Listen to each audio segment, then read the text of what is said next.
Hello my future doctors, कैसे हैं आप लोग। आई होप कि बहुत अच्छे होंगे दोस्तों, और अच्छा रहना भी चाहिए। आपका एग्जामिनेशन हो गया, आपका रिजल्ट भी आ गया नीट यूजी 2024 का, और आपने बहुत अच्छा स्कोर भी किया है। तो क्या आप प्रिपेयर कर रहे हैं अपनी काउंसलिंग के लिए? नहीं कर रहे हैं तो करना शुरू कर दीजिए, क्योंकि काउंसलिंग के लिए तो आप लोग इंतजार कर ही रहे होंगे। और काउंसलिंग होगी, अगर बहुत सारे न्यूज़ आ रहे हैं कि एनटीए एग्जाम फिर से होगा, रद्द होगा, कैंसिल होगा, तो अभी उसके ऊपर कुछ फाइनल डिसीजन नहीं लिया गया है, टिप्पणी नहीं ली गई। अभी बहुत सारे मामले सुप्रीम कोर्ट में हैं, हाई कोर्ट में, ये चीज़ चलते रहेंगे, लेकिन एनटीए अपना काम कर रही है।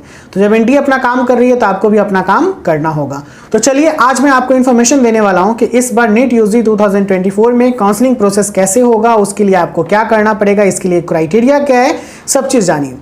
दोस्तों, हम लोग जानते हैं कि काउंसलिंग उन्हीं की होगी जिन्होंने इस बार नीट यूजी 2024 का एग्जाम पास किया है। और पास का मतलब केवल क्वालिफाइड ही नहीं, कुछ अच्छे मार्क्स से पास किया। यानी अगर 167 इस बार का कट ऑफ गया है तो डेफिनेटली 200 300 वाले को अगर एमबीबीएस के लिए काउंसलिंग कराना है थोड़ा मुश्किल होगा, लेकिन अदर कोर्सेज के लिए अगर आप 300 प्लस लेके आए तो ज़रूर करवाइए, ये फ़ायदेमंद होगा। बहुत सारे जगहों पर इसके अपॉर्चुनिटीज़ मिलते हैं। काउंसलिंग करा के आप अपने नंबर्स के अकॉर्डिंग आप देख सकते हैं कि मुझे क्या मिलेगा, बेहतरीन है मेरे करियर के लिए, क्या आगे मैं पढ़ूं कि जिससे मेरा करियर बेहतर हो। तो चलिए स्टार्ट करते हैं इस वीडियो को। इस बार आपका जो है 4 जुलाई को रिजल्ट आया है, और डेफिनेटली काउंसलिंग का जो प्रोसेस है, यानी इट्स मीन ये आपका 4 जुलाई से आपकी काउंसलिंग का स्टार्ट हो सकती है। इट्स मीन अगले मंथ, 1 मंथ का समय लिया जाता है। 1 मंथ में बहुत सारे जो काम वाम होते हैं, जो प्रोसीजर होता है, वो कंप्लीट कर लिया जाता है अकॉर्डिंग टू काउंसलिंग, यानी काउंसलिंग के अनुसार या काउंसलिंग के लिए। जितने भी कैंडिडेट अगर वो इस एग्जाम को क्लियर कर चुके हैं वो पार्टिसिपेट कर सकते हैं इस काउंसलिंग में। नीट 2024 का काउंसलिंग 2 भागों में बढ़ता है, 2 डिवीजन में। सबसे पहले बढ़ता है ऑल इंडिया कोटा, जिसको AIQ बोलते हैं। इस पे 15% सीटें के लिए दावेदारी पेश की जाती है पूरे स्टेट भर में, और बाकी 100% सीटों का फिलअप किया जाता है इसमें, जो सेंट्रल गवर्नमेंट की सीटें होती हैं, जैसे एम्स वगैरह, जिप्मा वगैरह, ये सब।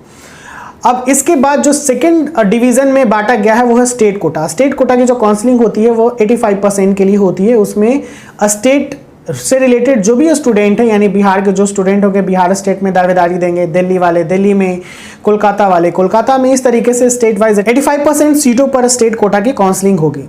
मैं एक चीज़ और समझा देना चाहता हूं कि अगर किसी कॉलेज में 100 सीटें हैं तो 100 सीटों में 15 सीटें जो रिजर्व कर दी जाएंगी वो ऑल इंडिया कोटा के लिए रिजर्व कर दी जाएंगी, और 85 सीटें जो होंगी वो स्टेट कोटा के लिए रिजर्व कर दी जाएंगी, जो स्टेट के स्टूडेंट होंगे। बस यही डिफरेंसेस है और कुछ नहीं।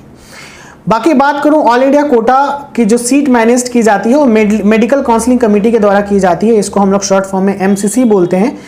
और स्टेट कोटा की जो काउंसलिंग अथॉरिटी होती है वो मेंटेन करती है, वो बहुत सारे होते हैं। डायरेक्टरेट्स ऑफ मेडिकल एजुकेशन जो होते हैं वह स्टेट के, वो इस काउंसलिंग को कंडक्ट करवाते हैं।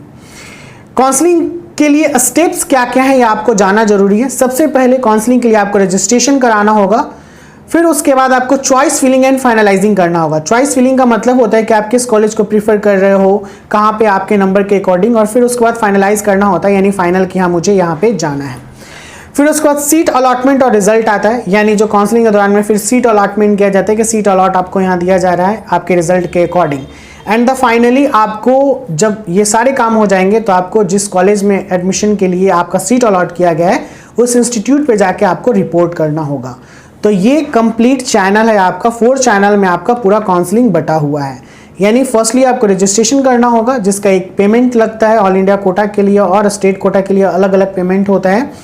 फिर उसके बाद आपको चॉइस फिलिंग और फाइनलाइजिंग करना होगा, फिर आपको सीट अलॉटमेंट और रिजल्ट दिया जाएगा, और फाइनली आप उस इंस्टीट्यूशन पे जाके अपने उस काउंसलिंग लेटर को, वो सीट अलॉटमेंट के लेटर को वो दिखाओगे, वो फिर वहाँ पे आपको एडमिशन लिया जाएगा। उस कॉलेज का जो भी फी चार्जेस वगैरह है वो आपको लेके साल भर का जो भी चीज़ें, हॉस्टल चार्जेस वगैरह उसमें इंक्लूड करके ये सब जानकारी आप ले लीजिएगा। मान के चलिए कि अगर आपको किसी कॉलेज को दिया जा रहा है, यानी वहाँ पे आपको सीट मिल गया, तो उस कॉलेज के बारे में पूरी जानकारी आप ले लीजिएगा, ज़्यादा बेहतर होगा।